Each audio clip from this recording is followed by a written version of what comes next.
What's up, guys? This is another episode of JR's Corner. This episode is sponsored by Marty's Gymnasium. Guys, today I'm sitting with a very special guest, Belgian Decathlete, indoor champion, double, university champion, multiple times, Olympian, Mr. Thomas van der Plaetsen. Welcome, sir. How are you doing? I'm all good. How are you? Thanks, man. I'm good, thanks. You're looking good, eh? Thanks. It's that looming retirement. I'm like looking forward to it. Just getting that off your chest, you know. For sure. Yeah. But now I'm happy that you're sitting here with me. Firstly, I know your time is a bit tight with what you're busy with now in your life. But I appreciate it. I know this episode has been something we've been discussing and for a long time. You know, for a long time. But I think it's a good time to do it now. Yeah. Now that it's kind of retrоспective on my own career. Yeah. And we've been talking about this for like a year or even more. At least a year. Yeah. So no, but I'm happy we got the chance, you know, or planned it. But it's good because I've now seen a lot of your podcasts. Yeah. And I can see you growing. Yeah. And I really like what you do.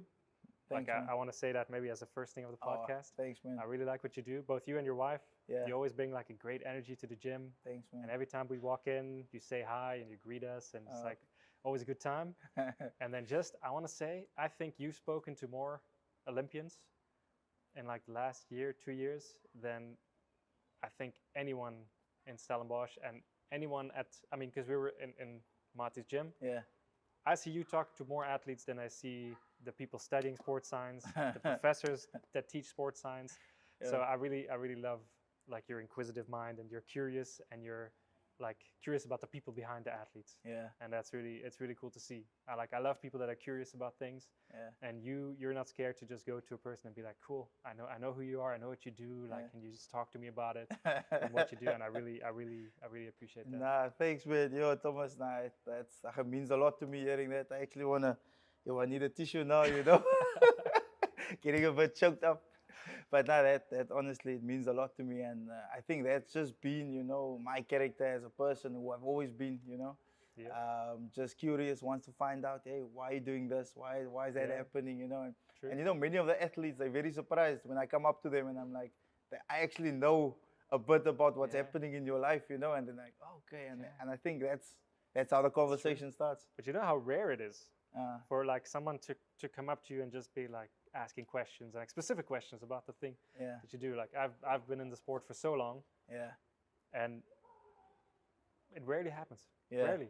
Like you would think like people would reach out or ask like, hey, how have you been? Yes. How do you do these things, or what do you focus on when you do high jump or long runs or all these things? Yeah. Rarely ever happens. Even for other athletes, like rarely happens. Yeah. You hear a lot about other athletes. They're like, okay, I want to know how you do these things, but they don't ask. And then there's maybe a handful of people in my whole career that have actually been like, I want to come and talk to you, and I want to know what you do. Yeah. So it's rare, and I really appreciate it. Thank you, brother. I mean, like, you know, funny enough, in the Stellenbosch area, I've obviously following different podcasts, but most of the ones I follow is international podcasts. You know, obviously, you know, go from Joe Rogan, go to Andrew Huberman, you know, you go to these guys, and I was watching actually Club Shay Shay. Yeah. Shannon Sharp, he was interviewing Tyrese Gibson of Fast and the Furious franchise. And I mean, that's where I pick up what's happening, you know, how to ask questions, how do you pivot into different, you know, avenues of a topic. And because master your craft. So you know, the way way that I train on the track, you've got to check out podcasts, see what 100%. The questions are. I also notice these things, like if you listen to like Diary of a CEO, you can notice the questions. You know? He's good, eh?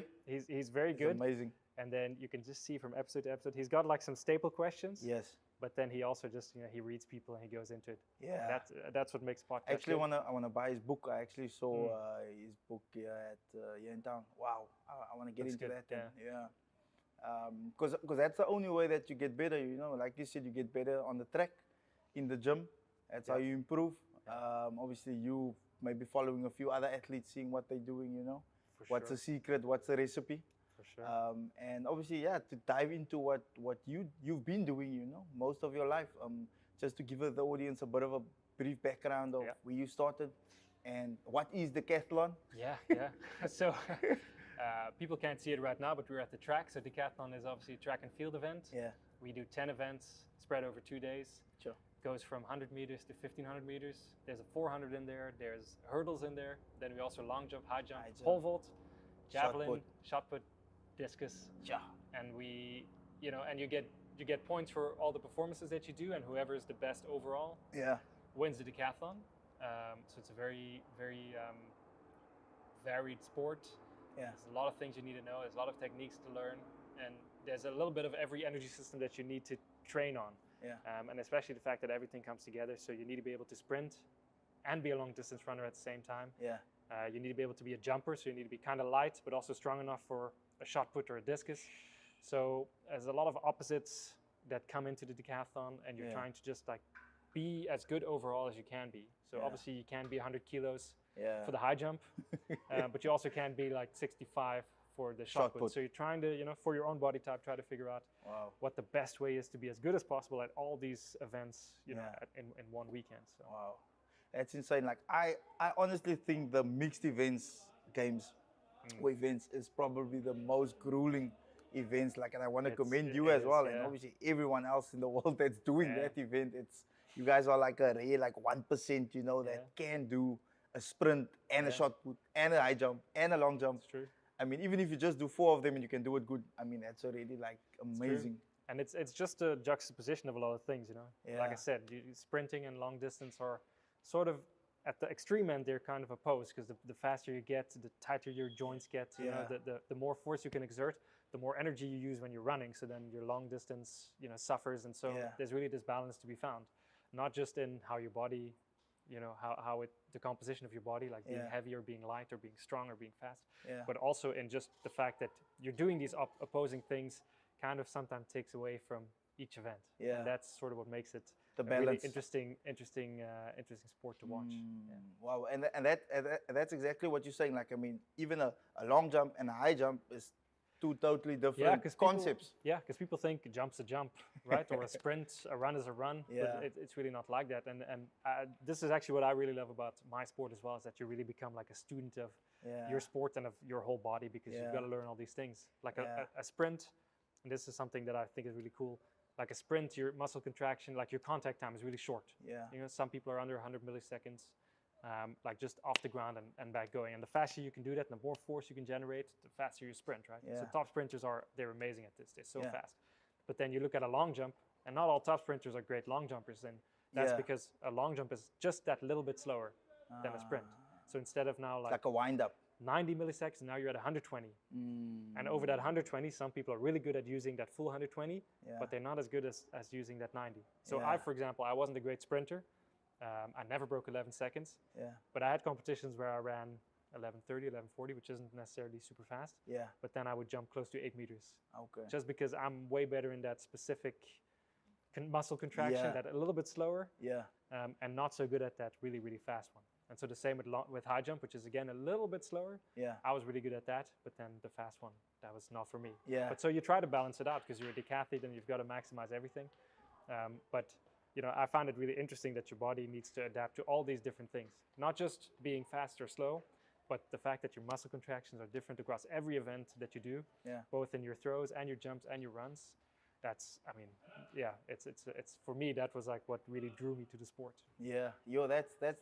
That's insane. Like, and taking it back, like obviously your younger days, where did it start? Like for your training, did you have a single event that you said, listen, this is your best, or a few multiple events, and then you just decided on? So I was always very active when I was young, and I pretty quickly, like around 14, 15, I was a pretty good high jumper. And I was like, when I was young, I was a little bit underdeveloped, so I was a bit skinny and like, long limbs and stuff. And so high jump was really where I naturally gravitated to. But then as a kid, I was always all around, and I loved throwing rocks around. And when I was at school, I was trying to throw golf balls over the soccer field and stuff like that.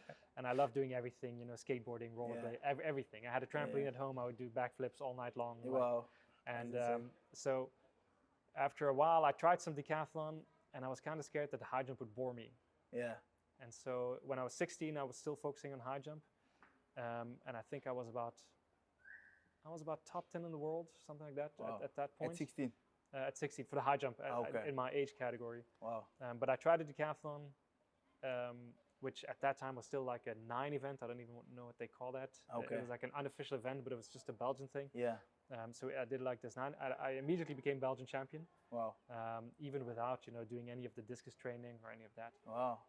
So you could see I had some Yeah. like talent Natural ability. natural talent for doing a lot of different things.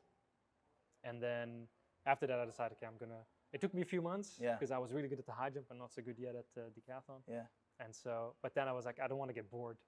And if you do one event, if you get injured, now what are you doing? Now you're just waiting around, trying to, and so with decathlon, there was this thing of, okay, I've got so many things to focus on. I was also a very ADHD kid. Okay. And I was always running around and very similar to me. Yeah. And so the decathlon just fit my personality because, when something doesn't go well, on to the next one, and you do it. When you get, when you have an injury on your arm, and now you can do extra jumps. And you can just fill up your time. Yeah. And your interests, like you can never get bored because there's so much to do. Yeah. And so that's what really like drew me to the decathlon. Nice. So that was about age, I think 17 or 18, where I transitioned into the decathlon from high jump. Okay. Yeah. Wow. No, that's really awesome. And then going into obviously the conditioning part of it, like, where did you realize, listen, you actually have to, this is how you train for that event. This is how you train for this event.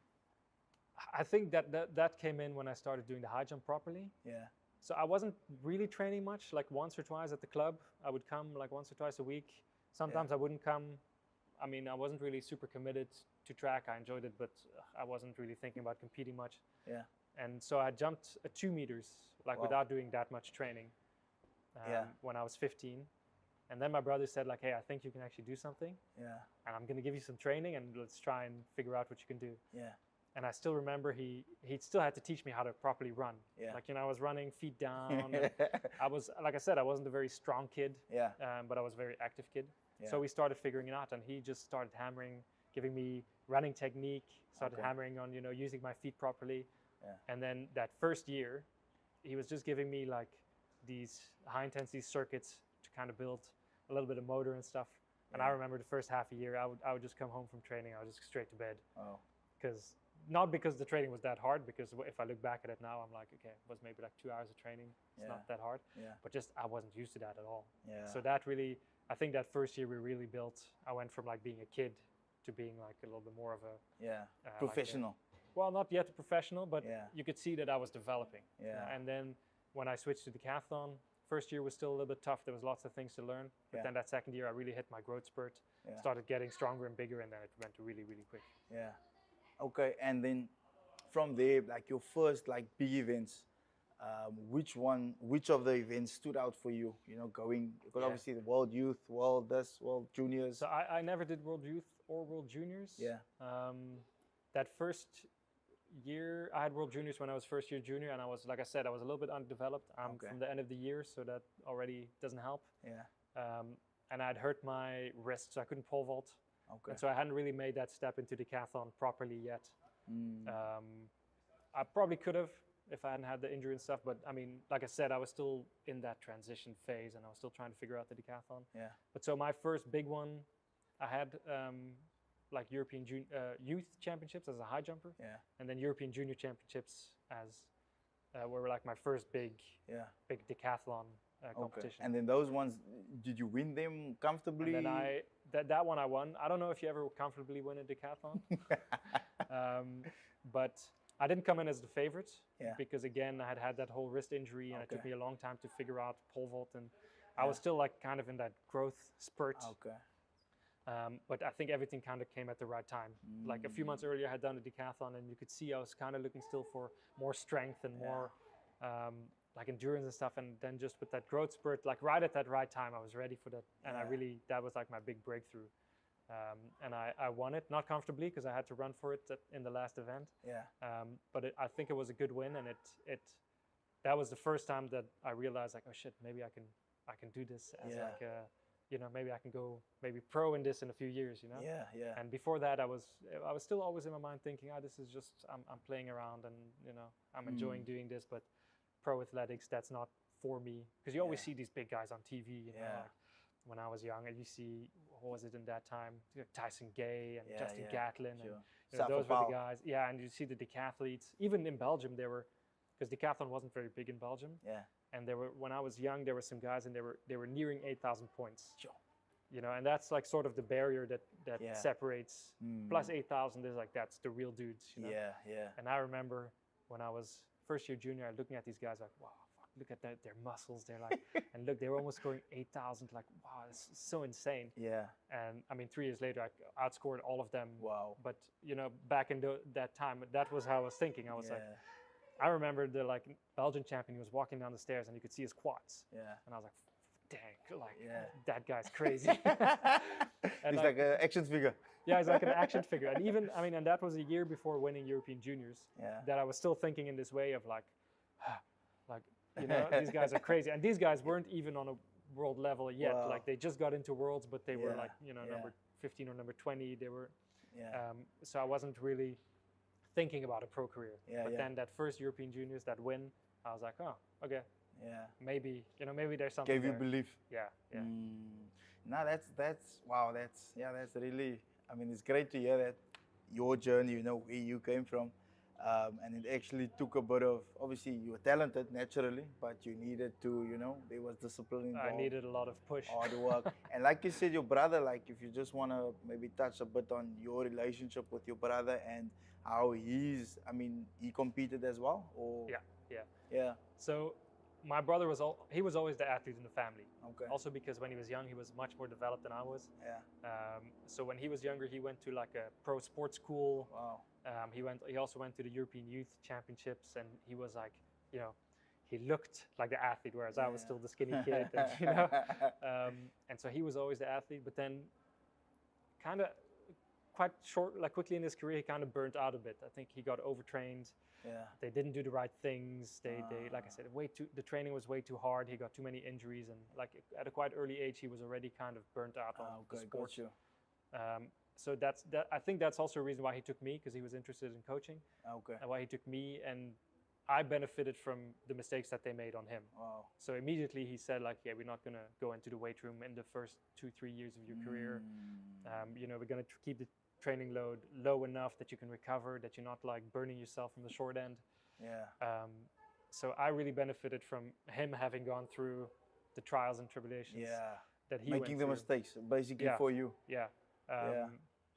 And so I was really lucky. So he kind of just took me, and we just kind of rolled with it. Wow. It was never really like an official decision of like, I'm your coach now. We just kind of went, okay, cool. let's do Unofficially. this, you know.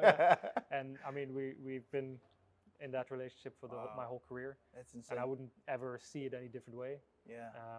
And so that was cool. And I was really lucky. And he was also kind of burnt out on I think being in Belgium and seeing like the sports world in Belgium, which was like a really small world. Yeah. And so he was really interested. Okay, where are the good coaches? Yeah. And so he started going abroad. He went to Decathlete-34, which is Sergei Bubka's coach. Yes. That was like the first big coach he went to. Who's coach? Sergei Bubka. Okay. And Elena Isimbayeva, they were like the pole vault world record Yes, holders. yes. They were like really big athletes back in the day. Yeah. And that's where he saw like, okay, the things I was doing in Belgium, you know, wasn't really maybe always the right things, and it opened his door for him to then he said, okay, I've seen how this Petrov guy works now. He was, you know, the best pole vault coach at that time in the world, but there was another kind of best pole vault coach in the world, and he was right here in Stellenbosch, which is Joep Lutz, who used to coach Okkert Brits. Yeah. And so that opened the door for him. He came to Stellenbosch and did like an internship under Joep. Okay. And that's how he also fell in love with South Africa. Wow. And that was like years before I was even. When was that? I think that was 2005 or 6 or something. Okay. Yeah. Yeah, that time Okkert Brits was at his his prime. Yeah. You know, and so my brother started seeing all these different ideas around the world, and he started seeing how different it was from what he had learned in Belgium. And I benefited from all that experience, you know. Wow. And then when I became European Junior Champion, then that was the first time where we had the belief, okay, we can do something. We need to invest a little bit more to kind of get to the next level. Yeah. I started getting some funds from sponsorships and things like that. So first thing we did is we came to South Africa, came to Stellenbosch for a training camp. Nice. And we liked it so much, we just kept coming back, and I'm still here. So, and that was 2009, so it's been 15 years. Sweet. Yeah. Yeah. So that's I mean, that's a crazy story. The fact that it took your brother, you know, to go through what he went through, and obviously going different places to, you know, to get you to I mean, to the level that you were at. That's, I guess, the benefit of being a younger brother. Yeah, that's actually not just in the family, but also, you know, because I really benefit. If he hadn't done those things, I would have made the same mistakes he did, and I would have ended up nowhere. And so I was really lucky that, unfortunately for him, he didn't get that same treatment as I did, because he could have been a really good athlete too. And as a decathlete, I think he would have excelled just as much as I did. But then he found his place in coaching. And I think, you know, that we found a really good dynamic there. 100%. Wow, that's something special, man. Just that bond that you guys have, and I can see it, you know, if you guys are in the gym or on the track.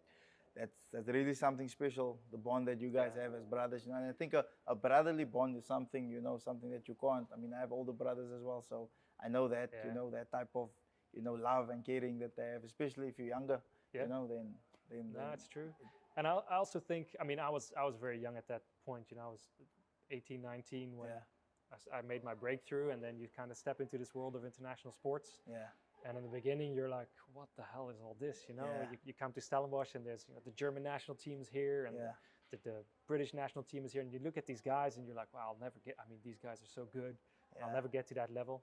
But both me and my brother were just very curious people. And so you're always looking around, looking what people are doing, and why are they doing these things. And I think that's really what connected us, is that we both had this like curiosity, not just for the sport, but for what was the best thing to do for us.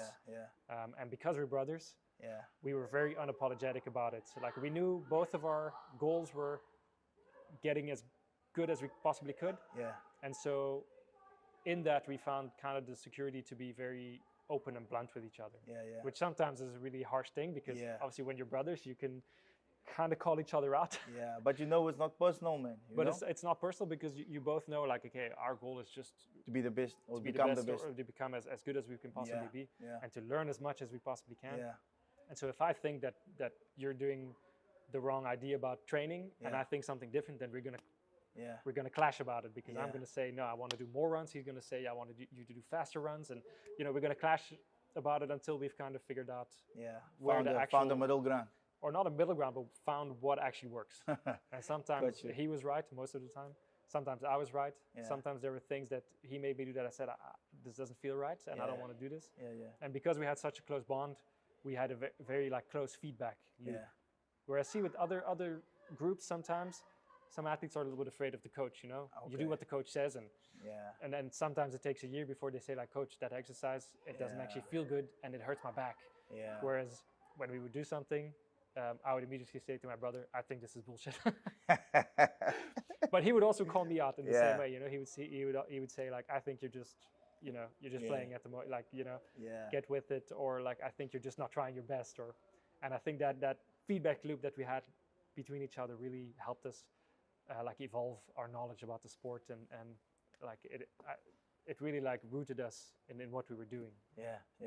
I just want to, before I pivot just into a different topic on that with the coaches, do you think, like, obviously the coaching of athletes coach determines obviously his success and how good he becomes. Do you think, like, these athletes have changed from coaches like mid-career, or, you know, do you think that's a good thing, or what do you think? I mean, it's a thing that happens. I mean, a career for some athletes can be really long. Like, I've been in the sport almost 15 years, and you change as a person, your circumstances change, what you need from a coach changes. When you're young, it's not the same as when you're older. So in a sense, I can see that it's kind of a normal thing. Not all coaches can provide everything at every time of your career, you know. And with me and my brother, we always try to evolve with each other. So I would never see it a different way. But I can understand, for some people, sometimes you outgrow each other. Sometimes the approach, you don't like the approach anymore. Sometimes circumstances change, and you're actually looking for more of a safety environment on the track. Like, say you become a superstar, you know, and everyone recognizes you on the street. You kind of want a safer environment. So maybe then you make a change because you're in a more nurtured environment, or a more safer environment, where you feel like, okay, when I come on the track, it's not everyone. Look at that guy. Look at that guy. yes, He's an Olympic gotcha, champion, yeah. right? Yeah, your And body so incognito, you. people, Yeah. some people want to, be a bit more incognito, feel more safe when they're doing their trainings or when they're doing their workouts, and Yeah. so I can understand changes. Sometimes it's about the philosophy of training, but sometimes it's just about life circumstances. Yeah.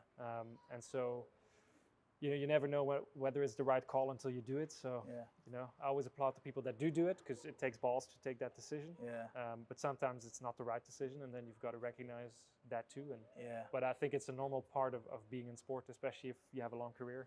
Yeah. I mean, life, evolves constantly, and so Yeah. sometimes you got to change the people around you. And I Yeah. think it's sort of a normal thing. Yeah. Okay, nice, sweet, man. Olympics 2024. Yes. I understand you were there yourself. Well, as a Unfortunately, I wasn't fortunate enough to be there myself. Would have loved to. Let's just skip the opening ceremony part. Let's do that. How did you experience the Olympics? Obviously, I know you had aspirations to be there yourself. Yeah. To finish out your career, Yeah. the high note. And it's actually a follow-up question on the Olympics. Let's shoot. Yeah. Who inspired you as a decathlete? Looking, at the other athletes, who inspired you before we go over to in Olympics? this Olympics, or No. I mean, just prior overall, overall. The guys that you guys, or male, female, that you looked up to, that you thought, wow, was Sure. really amazing, and for whichever reasons. Yeah. There's lots of guys. I mean, there's so many great athletes, and you often find different characteristics in different athletes. If you look now, for example, at like Sydney McLaughlin in the 400 hurdles. Yeah. Just so consistent, so hungry. Wow. She's amazing, eh?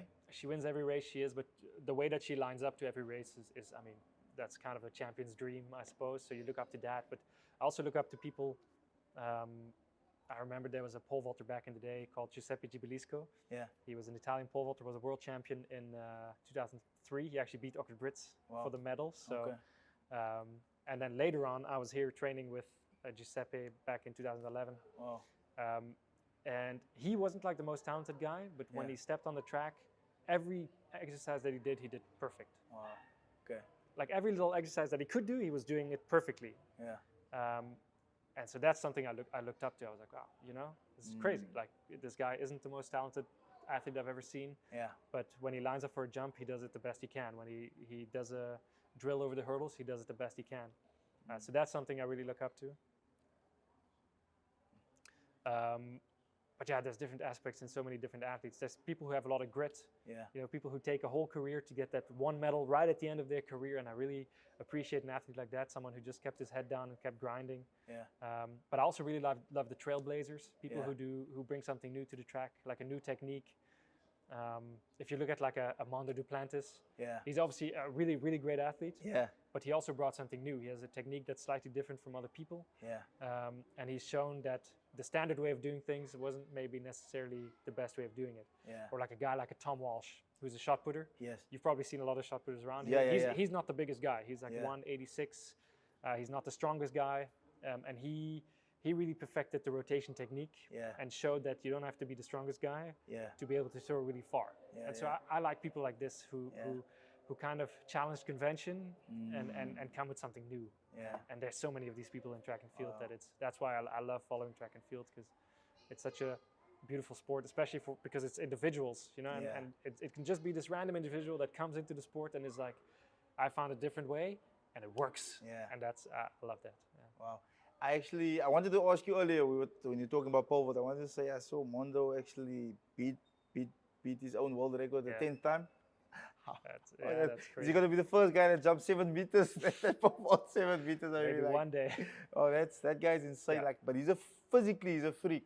I actually spoke to one of his when the Swedish team was here, one of the lifting coaches. I spoke to him, and he said, actually he does some training with he gives Mondo some power training, and so he showed me a clip when he was training in the States. I think it was at LSU or one of those American universities, and then he basically jumped the Olympic height there in that indoor, and I was like, what on earth? Yeah, he's just. But they said he's been doing gymnastics since a young age, and just different sports as well. he has like this combination of attributes that's just perfect for pole vault. Yeah. And he's extremely fast, which is hard to see on TV, but he's the fastest pole vaulter that's ever been. For real? Which you kind of have to be, because pole vault is essentially just, you know, you gotta the speed gives you the energy to go into the pole. Yeah. To then get as much height as possible. So essentially, it's all about speed and about generating power on the pole. But he's just perfectly constituted to do that, and he's so consistent. He's been doing it since a young age, so he has this effortlessness about it. Yeah. And that's why he's just jumping world record after world record. It's just once in a while you get this, you know, guy where everything lines up. He just has the perfect attributes to do what he needs to do. Yeah. And then you get a guys like Mondo now, but also like a Sydney McLaughlin. She's the same way. Yeah. Or a Carson Warholm, or you know, there's these guys that suddenly take the sport and like, I can actually go another step higher. Yeah. And you know, that hats off to those people. Yeah. Okay. Going into Olympics 2024, obviously you touched on many of the athletes, you know, that stood out. What was something, a takeaway for you that actually, you know, that was something that stood out for you personally? Yeah. I actually didn't watch too much of the Olympics, which was also the part, I guess, because I wanted to be there, but I missed out on qualifying. Yeah. And so I actually decided to go on an adventure with my brother. Yeah. Instead of watching the Olympics. Yeah. But there was a few things I followed. Obviously, I followed track and field because that's where I grew up. 100%, yeah. And there was a lot of talks about the 1500. Yeah. With Jakob Ingebrigtsen running against all the other guys. Yes. And I really enjoy someone like a Jakob Ingebrigtsen, because he's also one of these guys that took the sport to like a bit of a next level, you know, because everyone was like, okay, everyone was always saying like only the Africans can run really, really fast, right? Yeah. And then this young, small kid came from Norway, skinny kid that just started taking them on, you know. And in the first few years, you could see that he wasn't there yet, but he was taking them on like. Yeah. And I really appreciate that. And now he's a bit more mature and he's getting better and he's just running these times that are. Yeah. But what he did is he took all the other athletes and made them step up. Yeah. And so now you've got these beautiful rivalries in the 1500 meter. Yeah. And he didn't win. I don't even think he got a medal. Yeah. I think he got fourth. Yeah.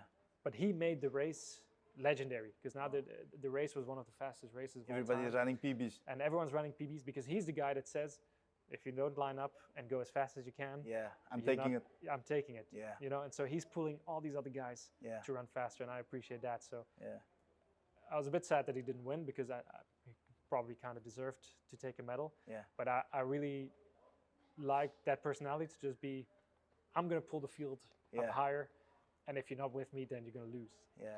And then also the other guys for answering that, you know. You have the American guys, the guy that won. You have Josh Kerr, and they're all answering the call that he put out. Yeah. And I appreciate that about track and field, that there can be people like this who really just, you know, put it out there of like, if you're not going to be better, you're going to lose. Yeah. And then there's other people all over the world that be like, okay, then I'm going to be better. Yeah. And that I think cool. what you're talking about in the 1.5, that happened the same in the 10K. Yeah. 10,000. I don't know if you follow that one. I didn't see that one. No. Brother, that was, I mean, I saw the highlights, and then obviously I had to see the results. I saw the results before I saw the highlight, and it was insane, because there was the South African running, Adrian Wolskut, that trains here. Yeah. And he came 10th. But his 10th time would have won in the previous Olympics. Yeah. Would have been at least a silver medal. Yeah. So everyone, even from the first to the 10th, 11th, ran PBs. Yeah. I mean, I could speaking under correction, but there was many PBs and Olympic best, you know, like. Yeah, it's crazy, and I think, I mean, a part of that is probably also the new spikes and everything that they're doing. But I think what we're seeing is also just kind of like that first mile under 4 minutes feeling, is that now everyone is pushed to be better. Wow. Because a few people did it. Yeah. And I don't think you can explain all of it because of super spikes and because of new technology. Yeah. And I think there's this sort of social effect going on where people, if you're not, you know, closing the gap, then you're never going to get there. And now everyone's trying to close this gap. Yeah. And Adrian is a good example of it, because he ran an insane time indoors as well. Yeah. And that's just really nice to see that. Like, again, this is track and field. It's like this individual sport. Yeah. But only one athlete in the whole world needs to put out this call of like, if you're not with it, you're going to lose. Yeah. And like all the athletes, you know, hear it across the world, and they go, okay, then I'm going to be better. Yeah. And that's cool. Sure.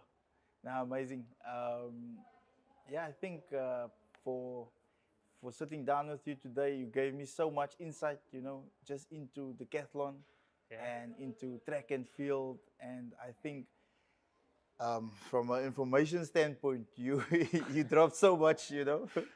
We're just getting started. Yeah, we're just getting started. And I mean, like, yeah, I think for this episode, I just want to thank you, you know, for sitting down with me. I definitely would like to sit down with you going forward somewhere, you know, where we can maybe bring your brother on and you guys can break down a bit of your brotherhood dynamics, you know, how things went down with you guys. There's lots to talk about. I mean, I'd love to talk about my love for South Africa. Yeah. And all the things that I discovered this side. Yeah, yeah. But we're gonna have to do another one. Yeah, yeah. Yeah, and then maybe we switch chairs and then, you know. Then you interview me. Yeah. And then we, you know, dig a bit deeper. There we go. There we go deeper. Yeah, no, 100%, man. Yeah, but I appreciate, firstly, just your time being here. I appreciate you as a person. You know, as the friendship that that evolved, you know, outside of just coming in and out of the gym. You and your brother, you guys are sweet people. You're always open for a conversation, always open for a chat. I mean, that's why we're sitting here now. Yeah. Thank you for what you've done for the sport, and I believe you'll be doing great things for South African sport as well in the near future. Maybe we'll see. Yeah. I hope my knowledge isn't going to be lost. Yeah, no. You know, I'm a little bit tired of sport at the moment because, you know, I've been in it for so long, and I think I need a little bit of space for the near future. Yeah. But I don't want my knowledge to get wasted, so you know, maybe it finds a place here in Stellenbosch. Who knows? Yeah. No, I mean, South Africa sport, I think we definitely need. I mean, before we started shooting, I told you we need a specialist in the decathlete. You know, decathlon, pentathlon. To encourage these youngsters, you know, to show them, listen here, you don't have to be good in one sport, you can be good in multiple events. South Africa has a lot of potential, especially when it comes to technical events. Yeah. It's just very hard for people to get into it. Yeah. I think especially economically, it's just hard. Yeah. But at least, you know, if the knowledge is here, maybe it's a start. Yeah. And so, you know, I would love to just bring some more knowledge to the track here. And then, you know, we'll see where it goes from there. But I can only start with like one person and then see what happens. Yeah. I mean, you're really busy with one person, so. Yeah. Busy with training Andre, so we'll see where he goes. I believe, brother, you'll get him to LA, and before that, hopefully, you know, get him before. Yeah. Well, we're getting him healthy already, so that was a big step for him. Yeah. And now we'll see. You know, next year his first competitions, we'll see how he feels and where he goes. But I'm excited for him. He's getting healthy again, and he's looking healthy again. Yeah, you know, he's looking good. Because last year, it's about a year ago. Yeah, he wasn't looking great.